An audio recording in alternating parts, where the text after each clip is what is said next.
José Pastore está prestes a completar 90 anos. Nasceu em 3 de maio de 1935, aqui na capital paulista. É sociólogo formado pela Universidade de São Paulo, onde também atua como professor titular da Faculdade de Economia e Administração, a FEA, e da FIA, a Fundação Instituto de Administração. Doutor honoris causa em ciência e PhD em sociologia, José Pastore trabalhou como pesquisador e professor em várias universidades nacionais e estrangeiras. Dentre elas, a Universidade de Brasília, a PUC e a Escola de Sociologia e Política, além das universidades de Wisconsin e Yale, dos Estados Unidos. Ocupa a cadeira 29 da Academia Paulista de Letras, com inúmeros ensaios, monografias, livros e artigos publicados no Brasil e no exterior, nas áreas da educação, trabalho e recursos humanos. Atuou na criação da Embrapa, a empresa brasileira de pesquisa agropecuária, e também da FIP, a Fundação Instituto de Pesquisas Econômicas da USP. José Pastore é presidente do Conselho de Emprego e Relações de Trabalho da FEComércio, a Federação de Comércio de Bens, Serviços e Turismo do Estado de São Paulo.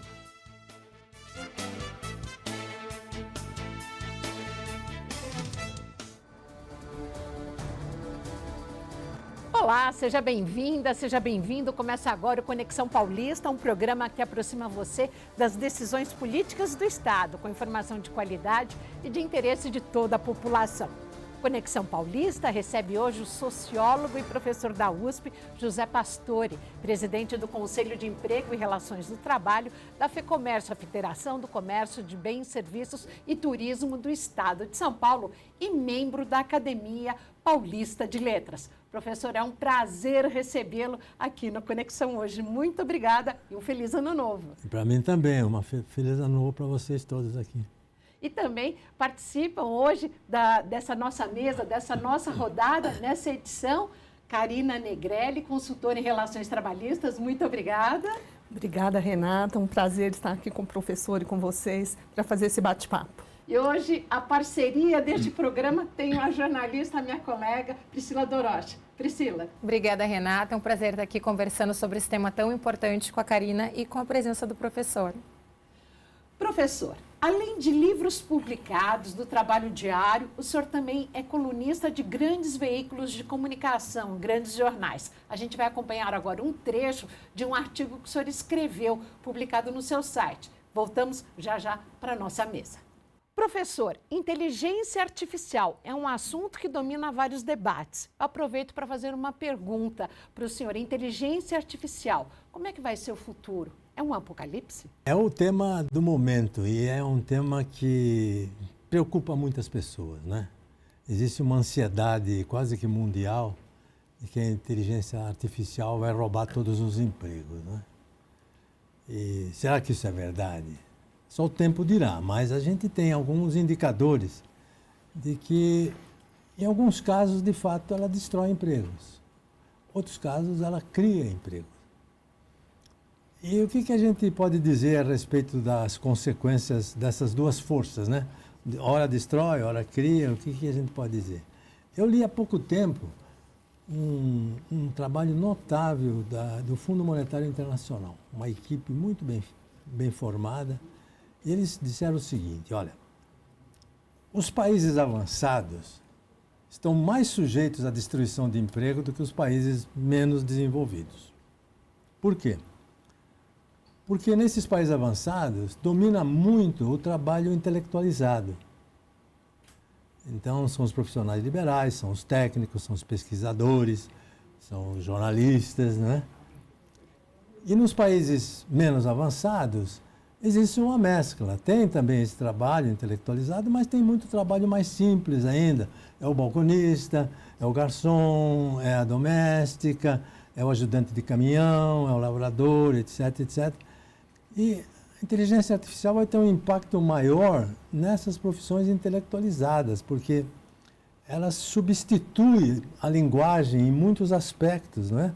Então, o sujeito é advogado, mas de repente ele tem a ação dele quase que formatada pela inteligência artificial com base no histórico existente, né?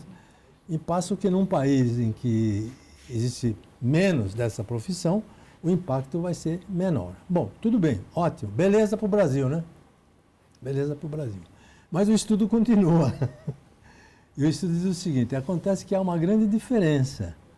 Nos países avançados, existe uma capacidade de requalificar as pessoas para chegar nos novos empregos muito grande.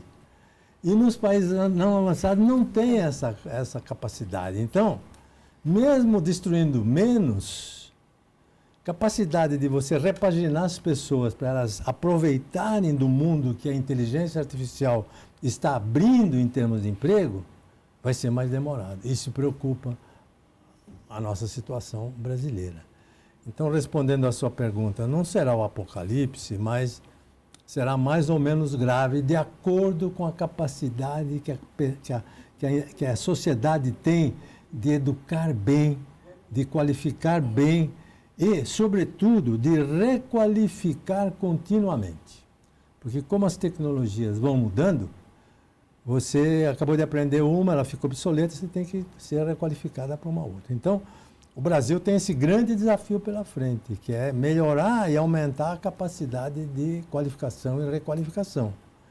E mais do que isso, de melhorar a qualidade da pesquisa, não, do ensino básico, porque para você qualificar ou requalificar, precisa ter um bom domínio de linguagem e de lógica, né? E o que dá a linguagem e a lógica? A linguagem é dada porque nós pensamos com as palavras, não é verdade? Sim. Então, a linguagem é a nossa capacidade de pensar, né? E a lógica vem da matemática e da ciência também, que a gente entende como é que os processos têm sequência. Então, a educação no ensino fundamental e médio são tão importantes, ou talvez até mais importantes no nosso caso, quanto a capacidade de qualificar e requalificar. Então, respondendo à questão, tudo vai depender dos passos que nós vamos dar nesses dois campos, da educação geral e da qualificação profissional. E não precisa ser a longo prazo, não, a médio prazo, né? A médio prazo, porque você tem muita coisa entrando já e fazendo deslocamento. E esses deslocamentos têm consequências importantes para as pessoas que são deslocadas, porque nem sempre elas conseguem se recolocar no mercado de trabalho. Quem nunca pegou um Uber dirigido por um contador, por exemplo, um engenheiro? Por quê? Porque não teve condições de requalificar, não é? Então, tem consequências para as pessoas, tem consequência para as empresas e para a economia, porque precisa de mão de obra qualificada, e tem até consequências, imagine só, pasme, para a política. Tem consequências para a política. Eu vou explicar por quê. Um sujeito que, vamos supor, ele é gerente do almoxerifado de um grande supermercado. Chega um sistema lá de inteligência artificial, entra no supermercado, ele dança, né? Porque faz tudo, né? O supermercado que tem inteligência artificial, quem faz o almoxerifado é no caixa. Toda vez que você vende um produto, já vai uma mensagem para o produtor repor lá na prateleira, né? Ele dança. Se ele teve uma qualificação boa, uma educação de boa qualidade, ele vai se repaginar e vai entrar como analista de sistema, como programador, como administrador de dados, etc. Mas se ele não teve, ele vai descer na estrutura social, vai dirigir Uber. E aí o que acontece com as pessoas que descem na estrutura social, que descem de uma classe média para uma classe baixa? Frustração, né? Descontentamento, né? Desilusão, né? Esse é o ambiente mais propício para o político populista. É aí que o populismo vinga. Porque como ele está inconformado com a perda que ele teve, chega alguém que promete para ele assim, não, eu vou restaurar tudo isso aqui, eu vou refazer, ele, pum. Então, tem consequências até para a política. Hoje em dia, no meu entender, o avanço do populismo em vários países do mundo passa pelo mercado de trabalho. E de que maneira? Como um efeito do deslocamento que as tecnologias produzem nos empregos e na escala social, na estrutura social. Gera intranquilidade e gera o político populista, ele tem uma capacidade, uma sensibilidade de perceber o descontentamento muito grande. E ele fatura esse descontentamento e ganha a eleição.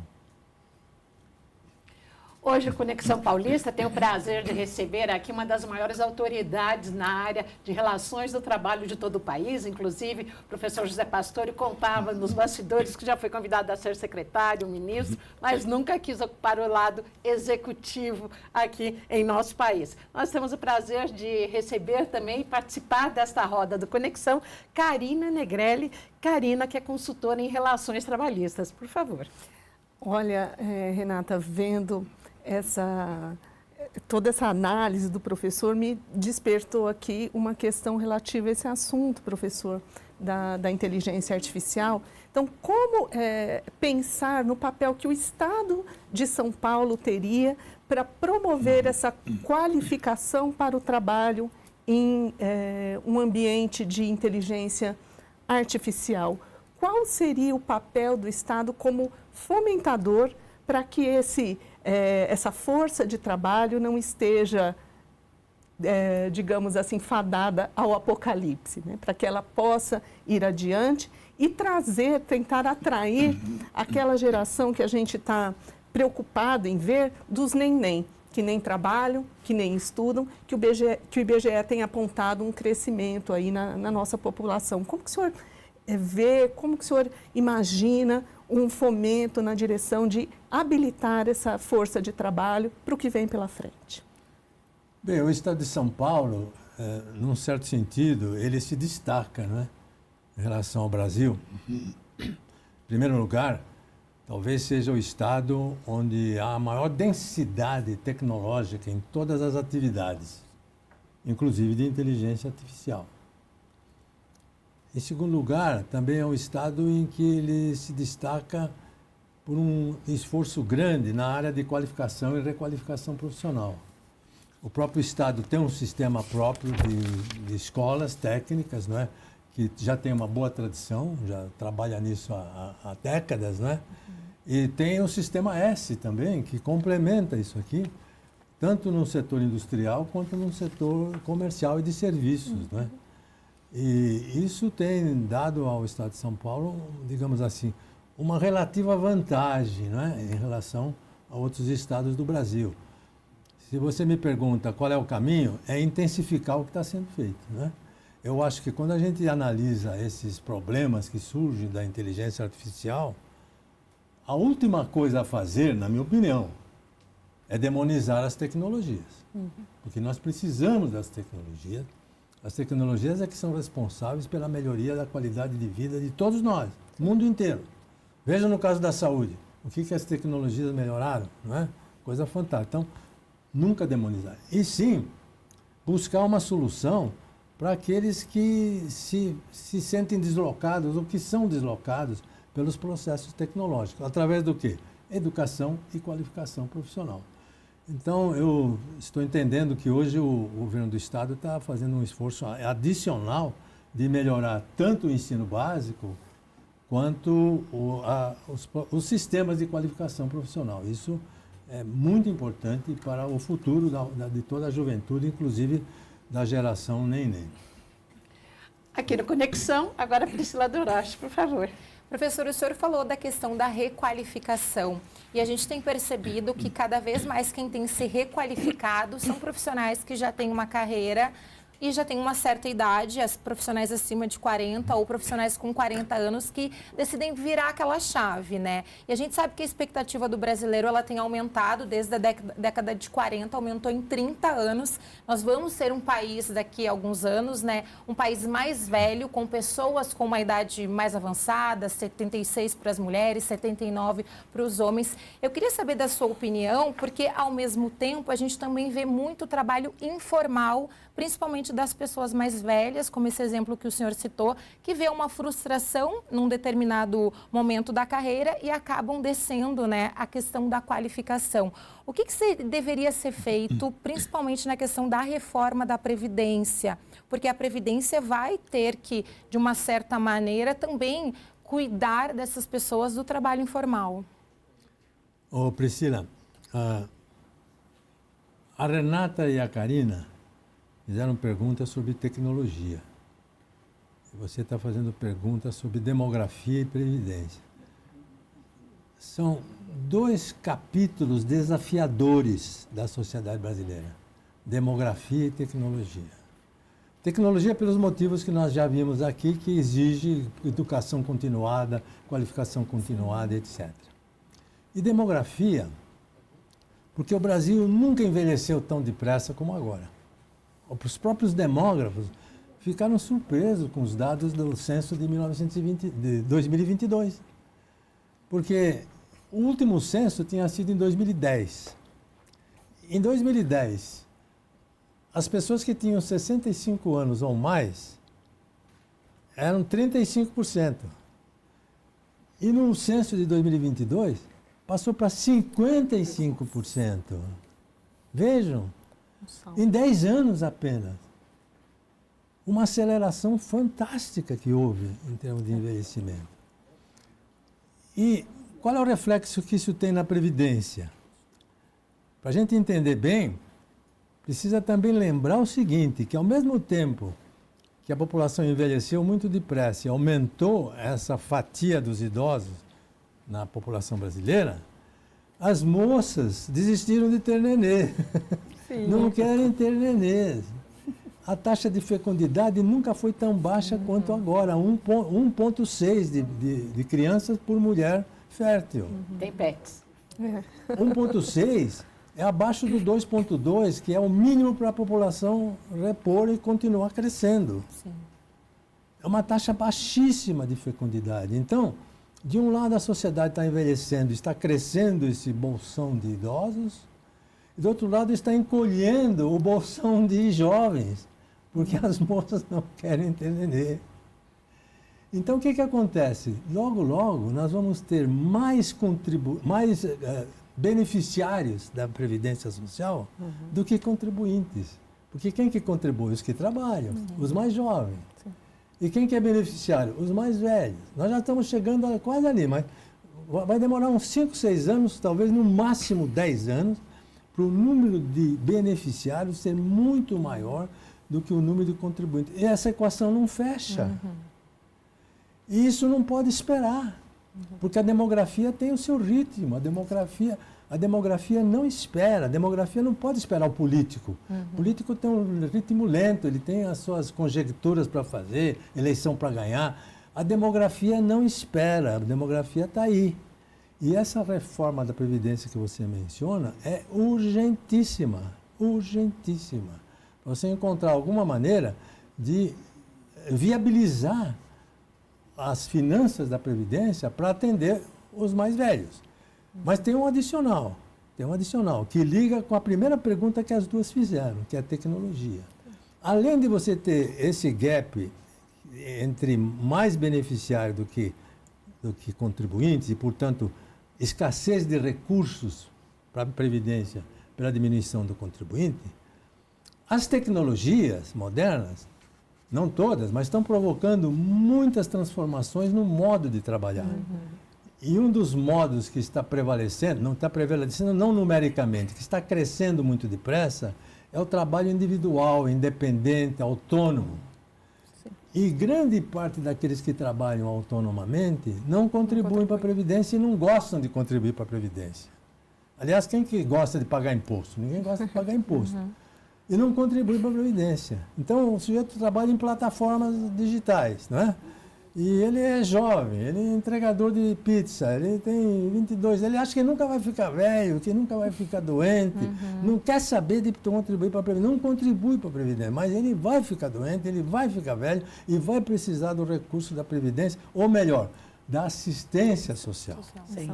E aí, então, vem a grande questão, como é que essa assistência vai conseguir proteger essa pessoa? Porque precisa proteger, todos os seres humanos precisam ser protegidos.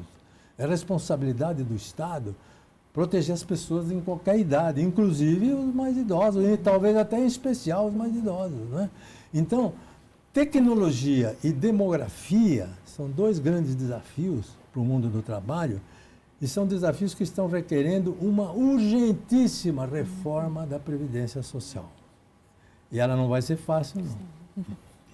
Agora, professor Pastore, A gente fala, o senhor falou a nível federal dessa questão da reforma da Previdência. Nós estamos na Casa de Leis, na Casa do Povo, aqui o maior parlamento da América Latina, que é a LESP. De que forma os deputados aqui da LESP, os parlamentares, podem trabalhar para amenizar esse gap, tanto na área da Previdência quanto na área da saúde, dentro do Estado de São Paulo? Então, agora nós já estamos entrando no como fazer, né? Como fazer a reforma, né? De que tipo será a reforma, né? Veja bem, se você tem a perspectiva de crescer o número de trabalhadores autônomos, né? Trabalhadores de aplicativo. E trabalhador de aplicativo não é só Uber, entregador de... trabalhador de aplicativo tem desenhista, tradutor... Tem produtos de beleza agora pelo aplicativo. Instituto de beleza, enfim, é uma infinidade, uma Uhum. infinidade. Se nós estamos diante dessa perspectiva de crescimento desse tipo de trabalhador autônomo, nós precisamos encontrar uma maneira de proteger essas pessoas e ter recursos para proteger essas pessoas. Sim. Não tem jeito de proteger essas pessoas na CLT, porque o trabalho deles é muito diferente de um trabalho de um empregado, por exemplo, de um bar ou de um escritório, que ele é continuado, que tem habitualidade, é sempre o mesmo lugar. O trabalho de quem faz esse tipo de atividade é irregular, não é? Tanto no tempo quanto no espaço. Não é? Uma hora ele trabalha aqui, outra hora ele trabalha no trem, outra hora ele trabalha no hotel. Bom, conclusão. Se vai crescer essa parcela de profissionais autônomos, temos que encontrar uma forma de a proteger. Se eles não cabem na CLT, tem que encontrar uma forma. Será onde? Na lei previdenciária. O modo de proteger é a lei previdenciária. E a lei previdenciária terá que ser de tal maneira que se enquadra nesse tipo de trabalhador que ora trabalha 3 horas, ora trabalha 5 horas, para cá. Terá que ter uma inovação. Na última reforma da Previdência, nós demonizamos o modelo de capitalização da Previdência. O que é o modelo da capitalização? O sujeito é autônomo, ele se inscreve num sistema previdenciário, público ou privado, vai contribuindo. O benefício que ele vai ter na frente é em função daquilo que ele contribuiu. Ponto.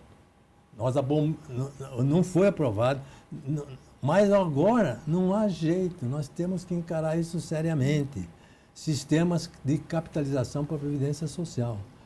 E, entrando na pergunta da Renata, o Estado de São Paulo está dando exemplo, porque o Estado de São Paulo já fez uma reforma na linha da capitalização, o município de São Paulo já fez uma reforma na linha de capitalização, e essa é a linha, esse é o modelo que o Brasil vai precisar considerar seriamente para poder atender essas pessoas e também para trazer um reequilíbrio financeiro para a Previdência Social em face dos dois desafios, da demografia e da tecnologia. Karina, agora uma curta pergunta que depois a gente vai entrar num bloco, por favor. Eu gostaria de comentar nessa lembrança, nessa linha que o professor trouxe dos trabalhadores por aplicativos, os entregadores, que normalmente são jovens, que nós estamos num momento em que o mundo inteiro busca essa solução, né, professor, de entender qual é o modelo de trabalho, qual é o nível de proteção. Isso está sendo discutido em nível mundial, na Organização Internacional do Trabalho. A gente sabe que tem uma pauta forte nesse sentido, um grupo de trabalho com muitos países estudando os sistemas do mundo para tentar trazer algo que converse com a realidade atual. E lembrar que a gente tem aqui, na própria LESP, um projeto de lei, o 1511 de 2023, tentando tratar de proteção aos trabalhadores por aplicativos. Então, o senhor entende, nesse contexto, que seria uma ação conjunta entre governos estaduais e o Congresso Nacional para tentar buscar essa solução de onde encaixar esse trabalhador por plataformas, por aplicativos? Há uma necessidade de conjunção, combinação de esforços? Realmente é um desafio mundial, Karina. O mundo inteiro está procurando um modelo e ninguém chegou a uma conclusão, digamos, que seja definitiva, né? Tem tentativas desse modelo aí. Mas o que a gente nota é uma certa tendência de que o que vai dar mais certo é a proteção no campo previdenciário, não trabalhista. Previdenciário. Porque o previdenciário garante os direitos e as proteções fundamentais. Se ele adoece, ele tem uma licença para tratamento. Se ele é atropelado, ele vai ser reabilitado daquilo que for. Se ela vai ter nenê, vai ter uma licença para gestante. Na velhice, vai ter aposentadoria, vai ter pensão, etc. Quer dizer, todos os benefícios previdenciários estariam preservados para isso. Então, a gente nota que os países estão indo para esta área aqui. Nenhum tem uma solução clara ainda, mas tem um deles que ele me provoca muita simpatia. Não é definitivo, mas é interessante. É o modelo da Alemanha. Na Alemanha, há 300 profissões que são certificadas. E essas profissões, elas são muito exercidas por autônomos, por pessoas que trabalham por conta própria. E a Alemanha está bolando, já tem um bom sistema para poder proteger essas pessoas. Como é que funciona? Vou dar um exemplo prático para a gente entender, para o telespectador gravar isso. Um ator de teatro. O ator de teatro é um sujeito autônomo. Ele não é empregado de ninguém. Quando aparece um contrato de um teatro aí para fazer uma peça, ele aceita, assina e vai. Na Alemanha, para ele assinar esse contrato, ele tem que provar para o teatro que ele está vinculado a um sistema previdenciário, seja ele privado ou público, e que esteja adimplente. Que esteja adimplente, que está pagando. Muito bem, aí o contrato é assinado, a temporada é por 1 ano. Tudo bem. Como é que é paga a contribuição previdenciária? É dividido em 3 partes. Ele paga metade da contribuição, o teatro paga 25% da contribuição e o governo, o Estado, paga 25%.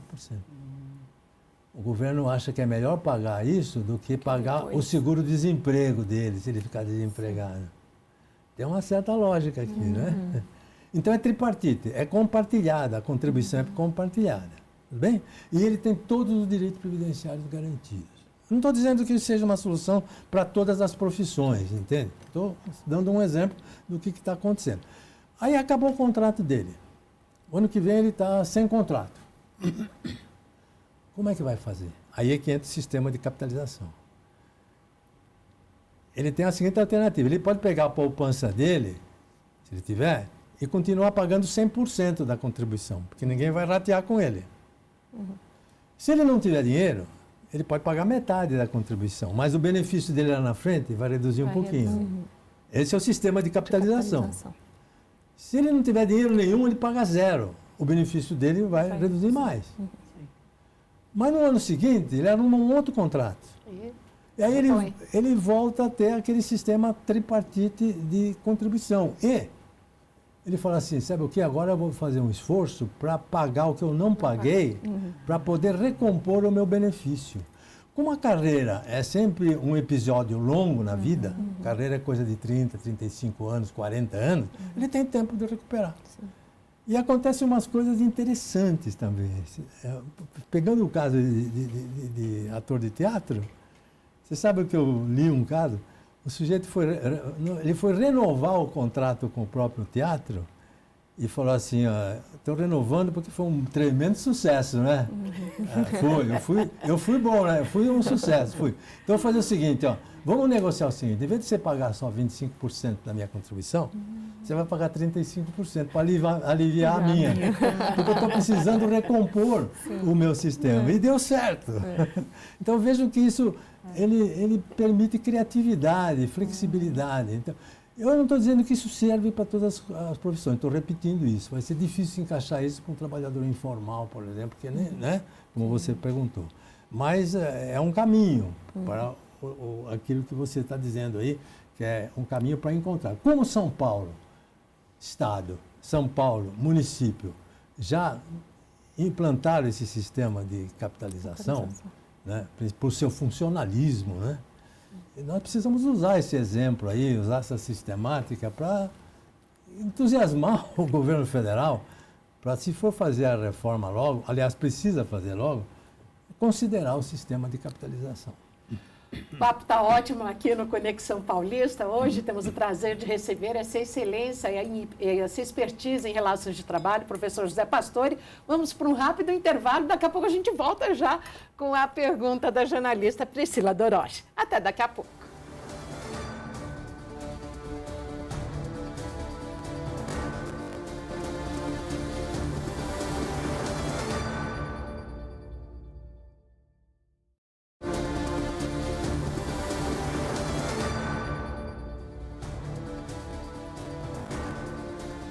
retomamos o Conexão Paulista de hoje com a presença do professor, o sociólogo José Pastore. Professor, agora temos a pergunta da Priscila.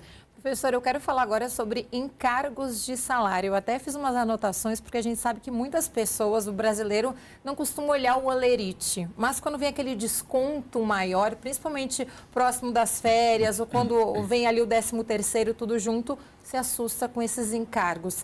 Queria que o senhor explicasse para o nosso telespectador o porquê desses encargos e se tem uma maneira de diminuir esses encargos. Eu vou começar pelo fim, porque pode até encurtar a pergunta. É muito difícil diminuir os encargos no Brasil, muito difícil. Agora, o que eles significam? Eles significam 102% em cima do salário nominal. Ou seja, uma empresa que contrata um profissional por R$2.000 por mês, ela gasta mais de R$4.000 quando põe todos os encargos. O que são os encargos? Os encargos são as obrigações que as empresas têm com relação ao seu empregado, desvinculadas, essas obrigações desvinculadas do salário, mas atreladas ao salário. Ou seja, o salário, o que é o salário? O salário é a remuneração pelo trabalho efetivamente realizado. Esse é o salário, efetivamente realizado. E o que são os encargos? São os compromissos, não é? São as obrigações que as empresas têm de garantir proteções para esse empregado que não tem a ver nada com o trabalho efetivamente realizado, mas está ligado ao salário. Fundo de garantia, previdência social, férias, abono de férias, aviso prévio, etc, etc, etc. A lista é grande. E o Brasil se destaca no mundo, porque é um dos países, talvez campeão, que mais tributa ao trabalho. Enquanto que no Brasil isso chega a 102%, usando a mesma classificação que eu acabei de dar, nos países do Mercosul está em torno de 50%. É uma diferença fenomenal. Se nós pegarmos os países da Europa, por exemplo, a França, que é um país que a social-democracia, que protege muitas pessoas, etc., 70%. A Itália, 50%. Estados Unidos, 9%. Japão, 11%. Brasil, 102%. De onde é que vem essa diferença? Vem do modo pelo qual os países protegem os trabalhadores. Por exemplo,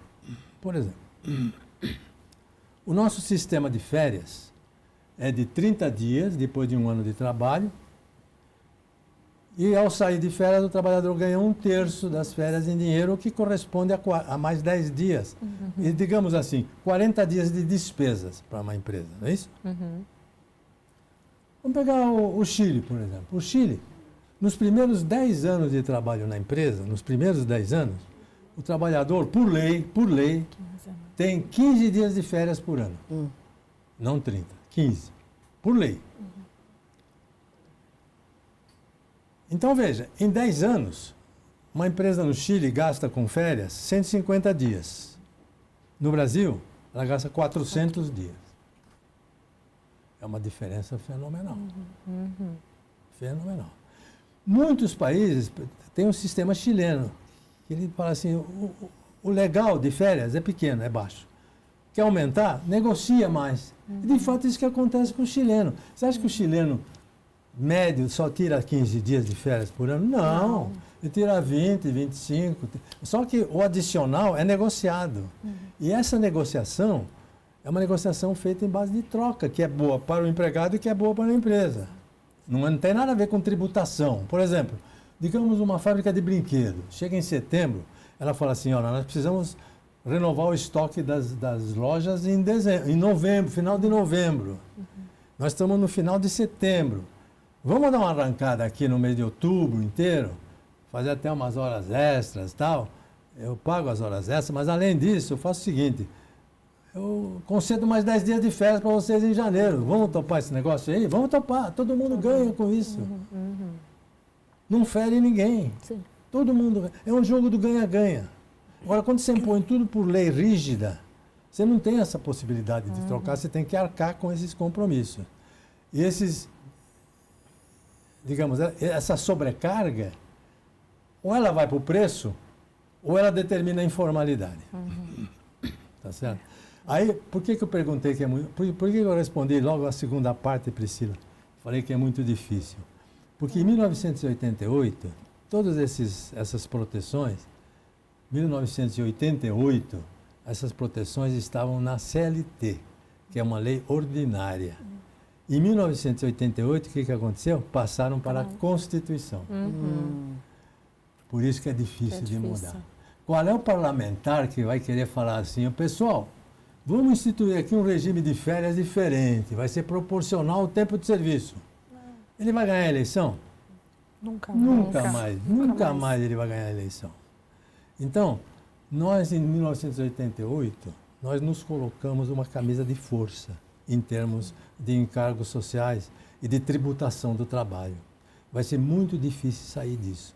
Então, como é que você faz para poder ter uma equação, digamos, uma equação viável para uma empresa, não é? Se ela tem que pagar tanto tributo em cima do trabalho, como é que ela pode fazer para, digamos assim, para tirar do trabalho tudo aquilo que é possível tirar de forma salutar?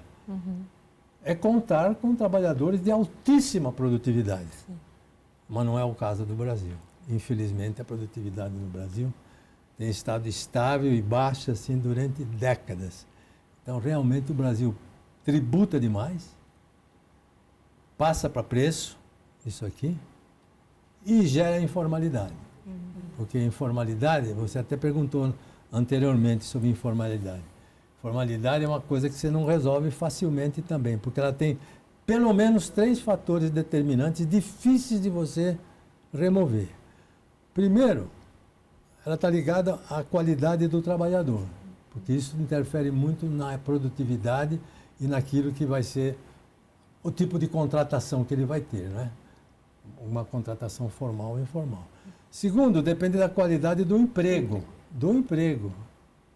Porque se tiver um emprego ruim, uma empresa mal organizada, tecnologia ruim, mal administrada, também vai dar informalidade.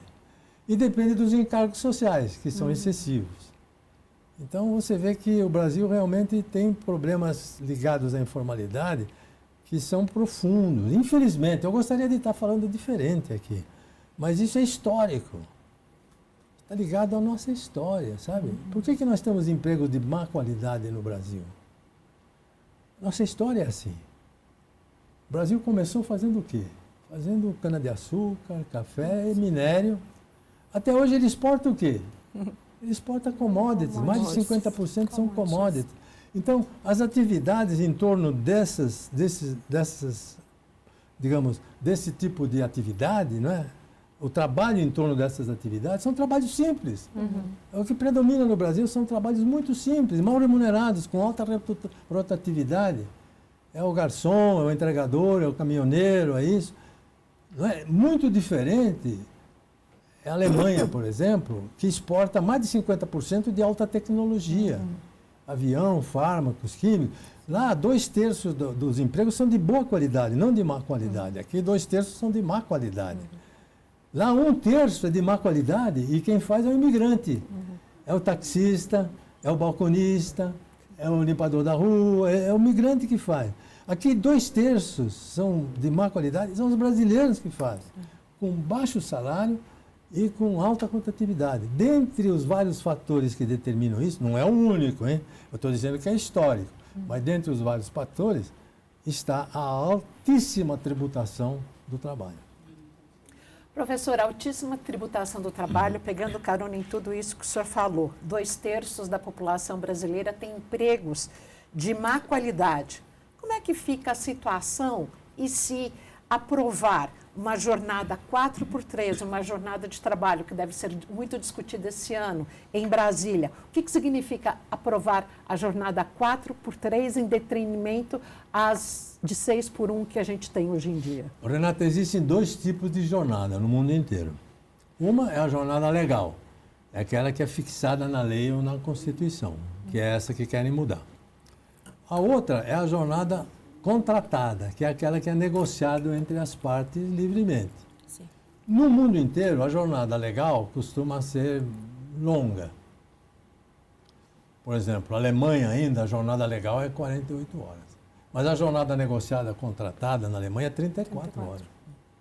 36 horas. Então, a jornada legal é uma coisa, a jornada contratada é outra. A Constituição brasileira atual está assim. Diz, a jornada legal é de 8 horas por dia, 44 por semana. Mas, se as partes quiserem negociar abaixo disso, podem negociar. E muitas negociam. Tanto que, na média, a jornada contratada do Brasil está em torno de 39 horas. Isso que o IBGE informa. Então, é importante ter essa diferença entre legal e contratada, porque isso viabiliza a economia. Por quê? Porque se numa hora que você precisa trabalhar mais, por uma razão qualquer, você precisa trabalhar mais, se você tem uma jornada legal alta e tem uma contratada baixa, você pode recontratar isso e vai subindo. Agora, se você põe uma jornada legal muito baixa, você quer trabalhar mais, é ilícito. É ilegal. Você não pode. Sim. Você não pode. E é isso que se pretende fazer aqui no Brasil, é pôr uma jornada de 36 horas por semana e 4 dias por semana de trabalho, 4 por 3, não é? Então, isso é um problema sério, porque você vai gerar sem redução de salário, que eu esqueci de falar. Então, isso vai impor um aumento de custo, né, pelo fato de ou a empresa tem que contratar mais gente, ou ela tem que reformular seu sistema de trabalhar. Isso vai ter impactos de custo. Se você diminui de 44 para 36, só aqui existe uma redução de 18% em termos de tempo. Como o salário é o mesmo, teoricamente, você já de cara já aumentou 18% a folha de salário. E isso vai valer tanto para o setor privado como para o setor público. O governo também vai... E outra coisa, trabalhar 4 dias e descansar 3 dias, não é? Também tem custo, porque vai precisar contratar mais pessoas. Por exemplo, no setor público, vocês já imaginaram o Poder Judiciário funcionar só 4 dias por semana? Setor de serviços. Setor de serviços, hospital, ou escola. Ou então as agências da Previdência Social funcionar só 4 dias por semana. O governo vai ter que contratar mais gente. Isso vai ser para o municipal, para o estadual, para o federal. Então vai ter um aumento de folha de salário, que é aquilo que o governo hoje está procurando conter, devido ao desequilíbrio fiscal. Né? E tem uma peculiaridade que está me intrigando, sabe, Renata? Eu andei fazendo as contas. 3 dias de descanso por semana, o que vai significar isso por ano? Porque a conta é mais ou menos a seguinte. Num ano, são 52 semanas. Mas 1 mês, 4 semanas, são de férias. Então, são 48 semanas, tá certo?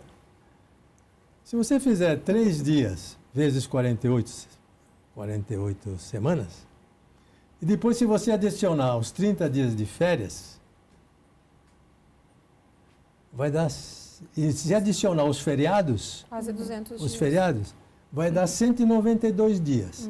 Se você considerar que as férias têm 1/3, um abono de 1/3, portanto, corresponde a mais 10 dias, em termos de despesa são 40 dias, vai para 202 dias remunerados sem trabalho. Então, você teria um país onde, em 365 dias, 55% do tempo remunerado é para descansar e 45% é para trabalhar. Eu não conheço nenhum país que remunera mais o descanso do que o trabalho.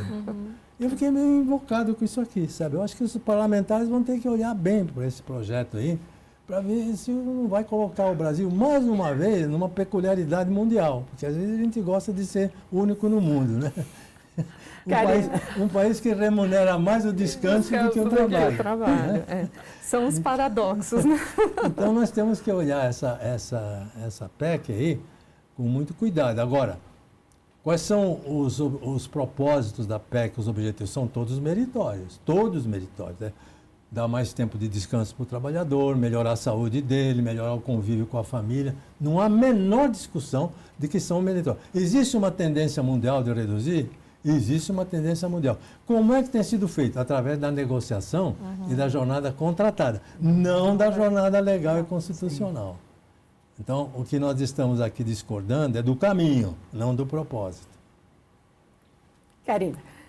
Professor, nesse sentido, então, com o legado da reforma trabalhista e tentando olhar para os mecanismos que nós temos hoje, a negociação coletiva por meio dos sindicatos patronais e laborais já não seriam instrumentos e ferramentas suficientes para ajustarmos, então, essa jornada? Aquele que a empresa, o setor, o segmento, que tiver a condição de, com produtividade, sem comprometer o negócio e trazendo para uma situação de sustentabilidade entre produção e qualidade de vida, tratar sobre essas questões de jornada por negociação, seria esse o caminho, não, professor? A reforma trabalhista de 2017,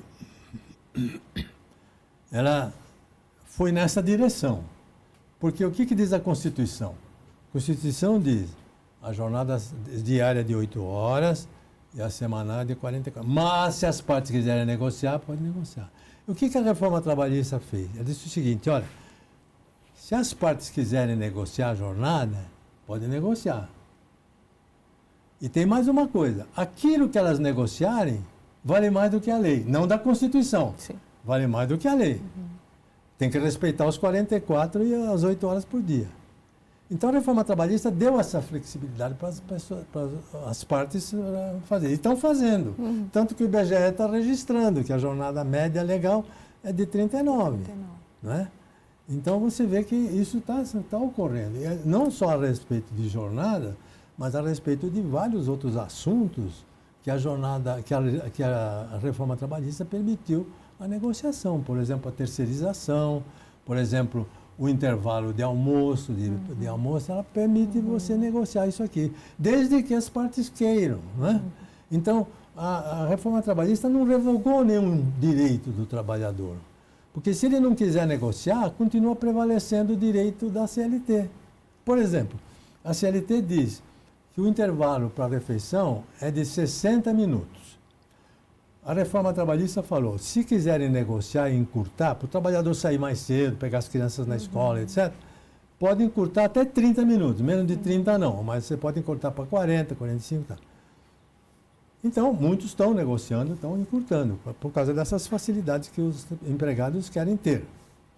Mas aqueles que não querem negociar, prevalece os 60 minutos, não houve revogação de nada.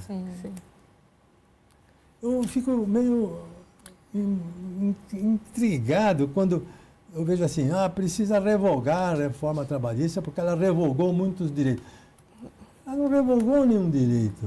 Aliás, vamos ser justos, ela revogou 2 direitos e um imparcial. Um direito que ela revogou é o seguinte, ela diz assim, a CLT antiga dizia o seguinte, a mulher, para entrar na justiça contra uma empresa, precisa ter autorização do marido ou do pai. Estava na hora de revogar isso aqui, não estava? Sim. Revogou. Era até um desrespeito, né? Um outro que revogou é o seguinte, um artigo lá que dizia o seguinte, a mulher, antes de fazer uma hora extra, tem que descansar 15 minutos. E era uma complicação na vida moderna. Quando ela foi criada, a CLT, em 43, que a mulher carregava saco de café nas costas, é claro que para fazer uma hora extra precisava uma recomposição. Descanso, claro. Mas agora ela pilota um avião e, de repente, o aeroporto está fechado. Acabou o horário normal dela, ela tem que fazer uma hora extra. Como é que ela faz? Para de pilotar. Sim. Ela está numa sala de cirurgia, fazendo uma transfusão de sangue. Como é que vai? Quer dizer, essa coisa ficou obsoleta. Também isso aqui foi revogado.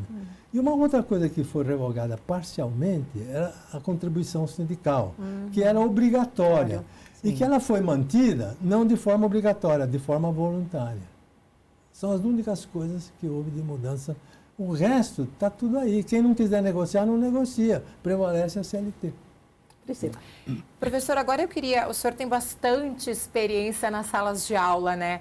Formando muitos jovens. E a preocupação hoje de muitos jovens, eu vejo, é uma angústia se vai ter emprego. E muitos jovens, inclusive, nem se colocam em um emprego numa empresa, por exemplo, já saem empreendendo. Como é que o senhor vê esse cenário e vai ter emprego?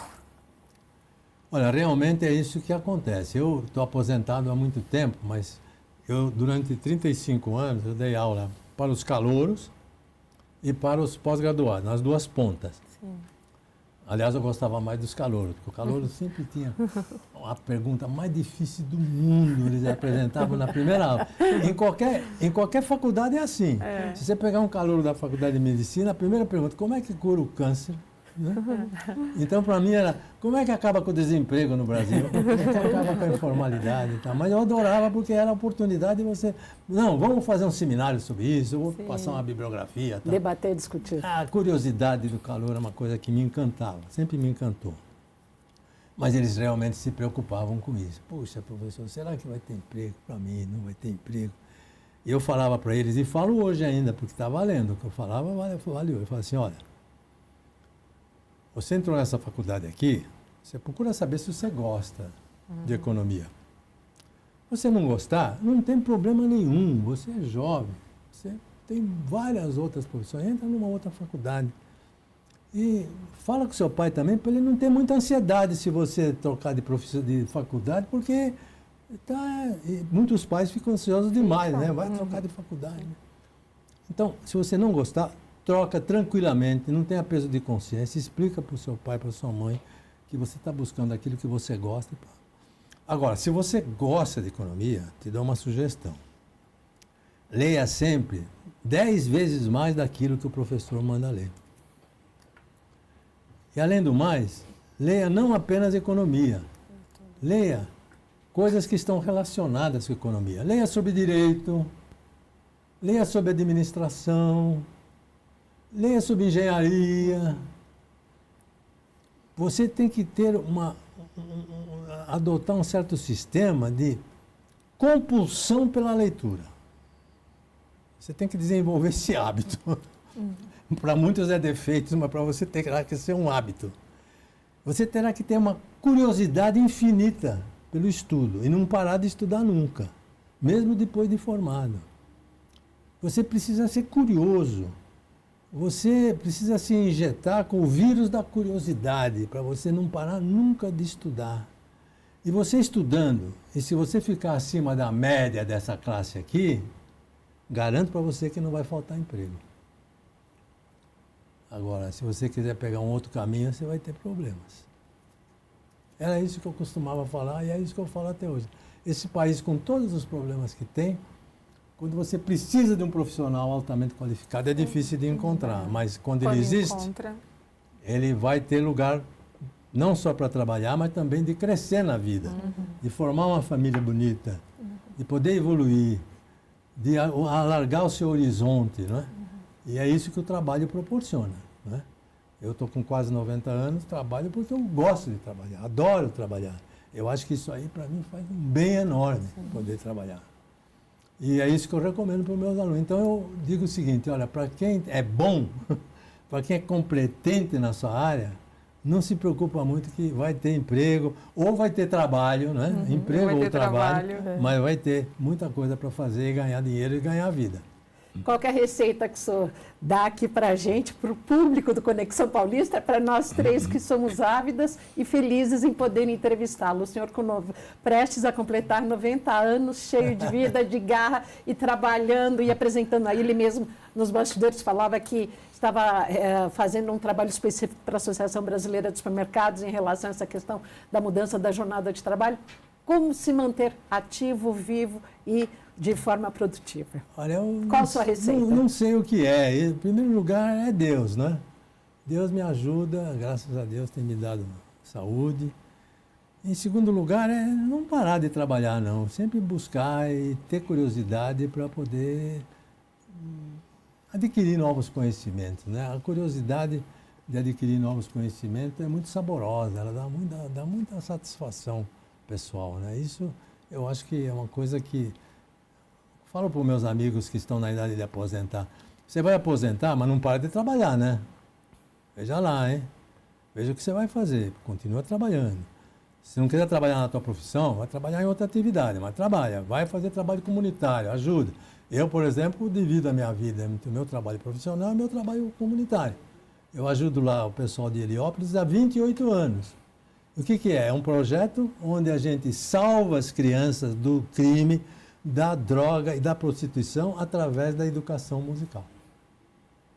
E é gostoso fazer isso porque você vê as crianças... É o Instituto Bacarelli? Instituto Bacarelli. A gente vê as crianças crescendo e se desenvolvendo, se transformando em cidadãs, e a educação salva, né? A educação salva mesmo, né? É isso que a gente precisa preencher a vida com essas coisas. E o senhor tem carteira assinada de músico? Não, de músico não. Eu tenho diploma, mas não tenho carteira assinada. Vai. Mas eu toquei em várias orquestras, não profissionais, claro, de amadores, né? É um tempo que eu tenho muitas saudades. Fiz muito mal de ter parado e agora me arrependo. Quais instrumentos? Eu tocava violino e viola.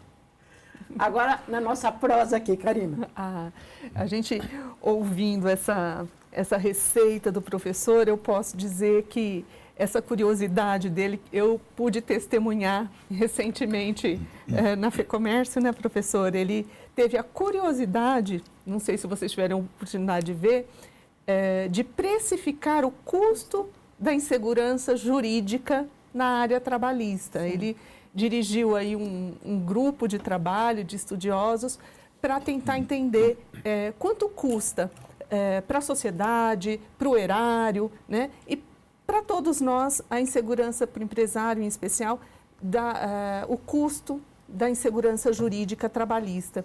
E aí eu queria aproveitar essa curiosidade que ele instigou, inspirou e dirigiu esse estudo para pedir uma consideração sua, professor.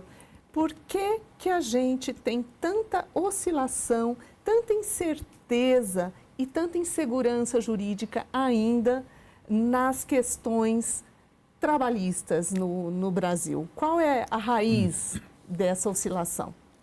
Bom, eu devo dizer que esse trabalho me deu uma enorme satisfação. E a Karina participou dele, ajudou muito. Eu tive a felicidade de trabalhar com um grupo de 6 ou 7 advogados trabalhistas muito experientes. Eu queria precificar, eu tinha metodologia para quantificar, saber qual é o prejuízo que traz quando um juiz dá uma sentença da cabeça dele, longe da lei, diferente da lei, ou até contra a lei. Será que isso traz prejuízo? Mas quanto é? Então, fizemos esse estudo, foi maravilhoso, eu aprendi. É isso que é gostoso, quando você faz um trabalho que aprende, né? E notamos, de fato, que não são todos os juízes, é claro. Eu tenho um respeito enorme pelo Poder Judiciário e pelos juízes, que trabalham muito. Mas muitos juízes, eles têm essa tendência de ser voluntarista na hora de dar uma sentença. E dar uma sentença que está longe da lei. Isso, para os agentes econômicos, é uma coisa muito séria, porque a pessoa que investe, ela quer saber se as regras do jogo que estão lá escritas na lei vão ser respeitadas na hora do jogo. Ora, se de repente, no meio do jogo, muda a regra, como é que eu faço? Então, isso desestimula, inibe o investimento e prejudica o trabalhador, prejudica o emprego, etc. E por que isso acontece? Nós conseguimos detectar alguns fatores que acontecem. Muitos juízes agem assim com a maior boa intenção de ajudar o trabalhador, de dar para ele uma proteção que a lei nem permite, né? Humanismo, né? Humanismo. Né? Outros por paternalismo, porque vem que o trabalhador é o polo mais fraco, precisa ser protegido. Outros por ideologia, porque eles acham que o regime capitalista é ruim para o trabalhador, ele precisaria mudar o regime. Então alguém tem que proteger o trabalhador, já que não muda o regime, eu vou proteger o trabalhador. Mas isso ele acaba, ao tentar proteger o trabalhador, ele gera tamanho problema para a economia, para tudo, que acaba prejudicando lá na ponta o trabalhador, porque inibe o emprego, diminui o emprego, né? E nós identificamos essas causas aqui no trabalho que foi feito, mas há causas mais remotas ainda. há causas ligadas à nossa cultura, sabe? Há causas ligadas às nossas instituições. Eu não gosto de falar assim, nós brasileiros somos assim, assado, porque existe brasileiro e brasileiro, né? Mas no Brasil existe uma certa tendência em não valorizar muito as instituições. Por qualquer coisa a gente abre exceções nas regras, nas exceções, nas instituições. Isso é um problema sério, porque a garantia de futuro é a instituição que tem determinadas regras sejam cumpridas e sejam levadas a sério. Mas nós temos uma certa tendência em querer improvisar e mudar a instituição, porque parece que no Brasil muitos de nós valorizam mais as pessoas do que as regras, não é? E isso é uma coisa muito séria, né? Uma coisa séria porque o crescimento econômico depende muito de instituições estáveis. Regras que foram aprovadas precisam ser respeitadas, né? E nós temos aqui uma tendência a buscar exceções. Há pouco tempo eu fiquei abismado, por exemplo, de ver o Congresso Nacional aprovar PEC, né? Proposta de Emenda Constitucional, em 30 minutos. Primeiro e segundo turno. Sim. Quando na Constituição está escrito que precisa ser 5 sessões legislativas sobre o assunto, o que pressupõe que pelo menos 5 dias, né? Pelo menos 5 dias. 30 minutos. Então, como é que ele faz? Ele abre e fecha a sessão para poder falar, não, foram sessões... Então, essa tendência de você quebrar a regra é uma coisa que prejudica muito. Isso está por trás desse fenômeno aí que nós encontramos, que é essa criatividade exagerada, o voluntarismo nas sentenças judiciais, porque nós temos essa questão. Se nós pensarmos bem, vou me corrigir, não vou falar nós, vou falar muitos de nós valorizam mais os heróis do que as regras, né? É diferente na cultura anglo-saxônica, por exemplo. Ali as regras são muito firmes, né? Às vezes até firmes demais, né? Por exemplo, nos Estados Unidos eles têm um preceito constitucional que permite comprar arma no supermercado. Sim. E isso está dando vocês assistem a criminalidade crescendo da maneira mais absurda possível, mas existe uma resistência daquele povo em mudar a Constituição, que não quer mudar a Constituição. A nossa Constituição já teve 132 mudanças. O ministro Marco Aurélio, que aposentou do Supremo Tribunal Federal, me contou um caso verídico de um amigo dele que era ministro do Supremo lá em Portugal, que veio visitá-lo no Brasil, que foi a uma livraria e pediu para o livreiro, falou que queria comprar uma Constituição brasileira. E o livreiro falou assim, o senhor desculpe, mas nós não trabalhamos com periódicos. Nós não trabalhamos com periódicos. Ela já mudou 132 vezes. Essa última mudança, que foi a emenda 132, que é da reforma tributária, só essa mudança tem 30 páginas. É a regulamentação da reforma tributária, tem 300 páginas. E apesar de tudo isso, está todo mundo pedindo exceção. Está todo mundo querendo exceção. Então, essa questão de você tratar as instituições como uma coisa mais ou menos, que é para valer até certo ponto, a instituição não pode ser assim, vale até certo ponto. Se é para reformar, tem que reformar no poder legislativo. Aliás, o próprio poder legislativo, o poder legislativo, é claro que os 3 poderes são autônomos, são independentes, tem que ser respeitados. Mas o poder legislativo é o pai de todos, porque o poder legislativo é muito mais do que o executivo, é muito mais do que o judiciário, porque é ele que formula as regras, as instituições do nosso comportamento. Como aqui é a LESP com os deputados. Como aqui é a Assembleia Legislativa, como o Congresso Nacional. O nosso comportamento, as nossas atitudes, as nossas condutas, das empresas, etc., são todas elas formuladas pelo Poder Legislativo. O que o Executivo faz? executa e o que o judiciário faz? Vê se está dentro da lei ou não. Muito obrigada. Neste ano de 2025, tivemos o prazer de receber aqui nos estúdios da Rede Alesp, da TV Alesp, o professor José Pastore, a quem a gente agradece bastante. Nós que tivemos uma aula privilegiada, nós três, eu, Karine e Priscila. Obrigado. 3 mulheres inteligentes só animam a gente. Karina, muito obrigada. Obrigada, Renata. Agradeço a oportunidade de estar aqui com vocês. Foi um prazer.